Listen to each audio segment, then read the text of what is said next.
क्या आने वाले दिनों में पेट्रोल डीजल सस्ते होंगे? हम ये सवाल इसलिए पूछ रहे हैं क्योंकि कच्चे तेल के भाव में आज लगातार छठे दिन कमजोरी देखने को मिल रही है। विदेशी बाजार में भाव एक महीने के निचले स्तर पर पहुंच चुका है। ब्रेंट क्रूड $64 तो WTI $60 के करीब कारोबार कर रहा है। आज भी कीमतों में करीब 1% की गिरावट दिख रही है। अमेरिका में रिकॉर्ड प्रोडक्शन से कीमतों पर दबाव बना है और आशंका जताई जा रही है कि आगे ग्लोबल सप्लाई और बढ़ सकती है, लेकिन इसका असर भारत में पेट्रोल डीजल पर नहीं दिख रहा है। 25 जनवरी को ब्रेंट क्रूड $71 के पार था, तब पेट्रोल का भाव $72.49 था। आज ब्रेंट क्रूड गिरकर $64 पर आ गया है, तब भी पेट्रोल का भाव करीब ₹1 बढ़कर $73.37 पर ही है। इसी तरह डीजल के भाव भी करीब ₹1 बढ़े हैं, जबकि क्रूड के दाम करीब $7 गिरे हैं।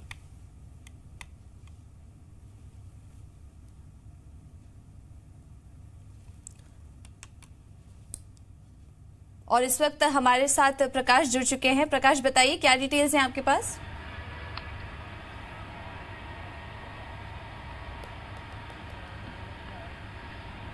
देखिए, क्रूड की कीमतें कम होने के बावजूद भी अगर पेट्रोल डीजल की जो प्राइस हैं डोमेस्टिक मार्केट में वो बढ़े हैं, इसके पीछे की सबसे बड़ी वजह जो है वो ये है कि डायनेमिक प्राइसिंग के बाद अब पेट्रोल डीजल प्राइसेस जो है सिर्फ जो क्रूड के इंटरनेशनल रेट्स हैं उससे डायरेक्टली लिंक्ड नहीं है। इसके पीछे की कई वजहें हैं।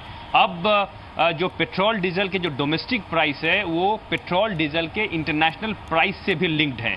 तो अगर क्रूड की प्राइसेस भले गिरी हों, लेकिन अगर इंटरनेशनल मार्केट में मान लीजिए पेट्रोल की कीमतें बढ़ी हैं, तो इसका मतलब डोमेस्टिक मार्केट में भी इसकी कीमतें बढ़ेंगी, क्योंकि अब उससे भी इसका सीधा सरोकार है।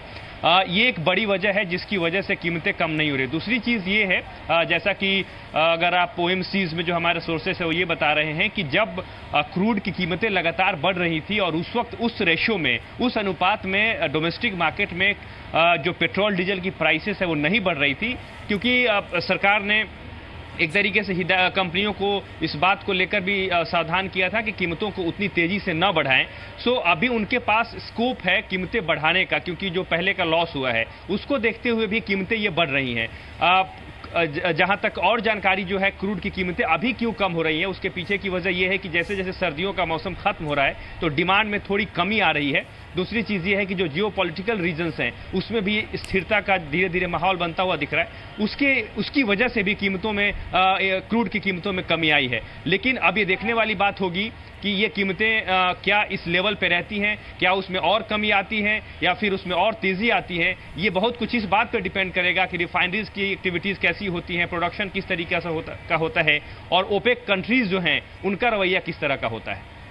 चलिए, शुक्रिया प्रकाश, ये सारी डिटेल्स हमारे साथ शेयर करने के लिए।